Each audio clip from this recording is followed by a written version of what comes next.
ते बघितल्यानंतर मला माझ्या बालपणाची आठवण झाली. त्या ठिकाणी डोना ठेवलेला आहे. माझी आजी त्या डोन्यात ती वाळण लावायची आणि ती पीज आम्हाला वाढायची. बालपणीचा काळसुखाचा आठवतो घडी घडी, पुन्हा फिरून नये ही कधी घडी. काय ते दिवस होते, काय या वस्तूंना त्यावेळी डिमांड होती. या वस्तू त्यावेळी होत्या म्हणून आता पुढच्या आल्या, पण या सगळ्या आता कालबाह्य झाल्या. दुर्दैव आहे, ही अधोगती आहे की सुधारणा आहे, मोठा संशोधनाचा विचार आहे. तुम्हाला काय वाटतं, हा मोबाईल सुधारलेला आहे? जगाचं वाटोळ जास्तीत जास्त जर होईल ना तर हे इंटरनेट करेल. लक्षात ठेवा एक वाक्य माझं. अशा प्रकारची ही कला 14 विद्या 64 कला 64 कला ज्या आपल्या शास्त्राप्रमाणे सांगितलं आहे त्याच्यात ती एक चित्रकला. आणि हरीसारखा माणूस हे जोपासतोय. पु ल देशपांडेने म्हटलंय की कुठची ना कुठची कला माणसाच्या अंगात असायला हवी. ती जर नसेल, कलेविना माणूस पशु आहे असं त्यांनी म्हटलेलं आहे. कला जर नसेल तर त्याच्यात आणि जनावरात काय फरक नाही. जनावरांना फक्त पोट भरणे एवढंच माहिती असतं, बाकी दुसरं काही माहीत नाही. पण ही कला आपल्याला किती आनंद देते. आता या हरीच्या प्रेमास्पोटी या ठिकाणी गझल नवाज भीमराव पांचाळी आले. कशासाठी आले? आज त्यांना अख्खा जग ओळखतो. एवढं साधं आणि अगदी मन मिळावू व्यक्तिमत्व हरीच्या प्रेमापोटी आले. अर्थात ते सुद्धा एक कलाकार आहे. कलाकारच कलाकाराला ओळखू शकतो. कारण कलाकाराची काय तपश्चर्या असते, काय वेदना असतात हे कलाकारालाच समजतात. घरात तर बायको रसिक असेल तर बघायलाच नको. बऱ्याच वेळा मी बरीच उदाहरणं देतो की रात्री रात्री ओसरेत सुद्धा झोपण्याची पाळी येते, कारण घुसरा घरी आल्यानंतर दरवाजा सुद्धा उघडत नाही. त्याच्यासाठी कला ही माणसाला हवी होती. किती जरी मोठा प्रसंग आला माणसाबरोबर तो त्या कलेत विसरतो, क्षणभर का असेना. त्याच्यामुळे या कलेला फार महत्व आहे. हल्ली शासनाला सुद्धा जाग आली की शाळेत संगीत विद्या शिकवायला सुरुवात केली. मी मध्ये मध्ये ते हे येतं आणि परत कुठेतरी गडप जातं. पण खरी ही काळाची गरज आहे. कुठची ना कुठची कला शिकवा. चित्रकला आहे शाळेत, पण संगीत हे शाळेतून शिकवायलाच पाहिजे.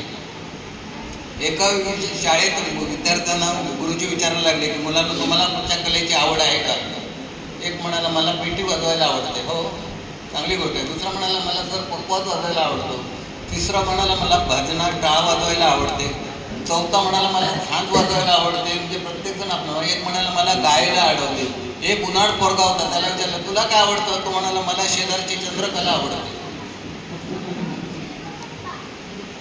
त्याचं लक्ष कुठे? या कलेवर नाही, त्या कलेवर. मग अशी तुम्ही म्हटलात की हरी व्यसनी नाही म्हणून, मोठं सगळं बोललात. त्याच्यासारखा व्यसनी दुसरा माणूस कोणीच नाही. ते व्यसन नसतं तर आज हे प्रदर्शन भरलंच नसतं. आज हे प्रदर्शन या ठिकाणी भरलंच नसतं. याच्यासारखं व्यसन दुसरं नाही, कलेसारखं व्यसन नाही. घरदार सगळं माणूस पैसाडतात. आणि कलाकाराचं वैशिष्ट्य आहे की कलाकाराभिकारी, त्याच्याकडे संपत्ती आहे ती फक्त कलेची, दुसरी तुम्हाला कसलीच मिळणार. आणि ती कला आणि ती संपत्ती कोणी हिरावून घेऊ शकत नाही. किती दरिद्री असू दे, किती भिकारी कलाकार असू. जर नाटक असेल, संगीत, तर चांगली तो जर अर्धवादक किंवा पेटीवादक असेल तो सगळ्याच्या पुढे असतो. करोडपती असला तरी तो त्याच्या मागे. या कलेची ताकद आहे आणि ती कला. पण परमेश्वराची नीती आणि न्याय काय आहे तो मला मात्र कळत नाही. जगात चांगली माणसं देवालाच आवडत नाहीत की काय, ही शंका माझ्या मनात यायला लागली. एवढा मोठा माणूस एवढ्या सगळ्या ह्या गोष्टी करतो आणि परमेश्वराने त्याची दृष्टीच का घ्यावी, हा दाब कोणाला विचारावा. कठीण आहे परिस्थिती. पण शेवटी काय माहिती आहे, कर्मगती पुढे कोणाचे चालेना आणि जन्मोजन्मीचा भोगच पडेल. आपण फक्त या सगळ्या गोष्टी बोलू शकतो, करू शकत नाही. पण हे दुर्दैव आहे.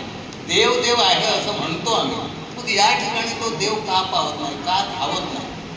त्याचं कदाचित दुसरंही कारण असेल की बऱ्याच ठिकाणी म्हटलं तर ते होतं ते बऱ्याचसाठी, त्याच्यामुळे काहीतरी वाईटातून चांगलं निर्माण होतं. पण हरीने या परिस्थितीत सुद्धा आपली जिद्द सोडलेली नाही. पहिल्यांदा त्याला दिसायचं, ज्यावेळी माझी त्याची पहिली ओळख दादांमुळे या सगळ्या परिवाराची झाली तेव्हा दिसायचं की शेवटी काय आहे, जितक्या व्यक्ती तितक्या प्रकृती. कोणाला काय होईल सांगा. आज इथं असलेला माणूस उद्या कुठे जाईल काय पत्ता लागणार नाही. हे सगळे दुर्दैवाची गोष्टी आहेत. पण खूप वाईट वाटतो. आज जर त्याला दृष्टी असते तर आज या ठिकाणी मला वाटतं जागा उरली नसती ही त्याची चित्र लावायला. पण काय करणार, कुठल्या ना कुठल्या गोष्टीचं काही नाही काही अडथळा हा असतोच. पण याही परिस्थितीत त्याने आपली जिद्द सोडलेली आहे. याचं कारण एवढं एकच, ते म्हणजे त्याच्या अंगात असलेली कला. ती जर नसती तर आज घरीची परिस्थिती भयानक झाली. तो आज जगतोय आणि आनंदित आहे तो फक्त या कलेच्या जीवात. आणि एवढी ही कला श्रेष्ठ आहे तेव्हा परमेश्वराने त्याला उदंड आयुष्य द्यावं, त्याची गेलेली दृष्टी परत येऊ आणि या सगळ्या असे हॉल प्रदर्शनाने भरून जाऊ अशी मी परमेश्वराकडे इच्छा करतो. त्याचबरोबर त्याचे 2 ते 4 हात लवकरात लवकर हो, त्याला एक चांगलीशी बायको त्याच्या स्वभावाला या सगळ्या गोष्टी जुळून घेणारी त्याला परमेश्वराने द्यावी. त्याचा सुखाचा संसार तुम्ही आणि सगळ्यांनी बघावा एवढी त्या परमेश्वराकडे इच्छा व्यक्त करतो. आणि अशा प्रकारची प्रदर्शनं विशेष करून या सगळ्या जुन्या वस्तूंची आणि या चित्रकलेची हरीने वरचेवर भरवावी एवढीच विनंती करतो. आणि मला 2 शब्द या ठिकाणी बोलण्याची संधी दिल्याबद्दल सर्वांचे आभार मानतो आणि थांबतो. नमस्कार.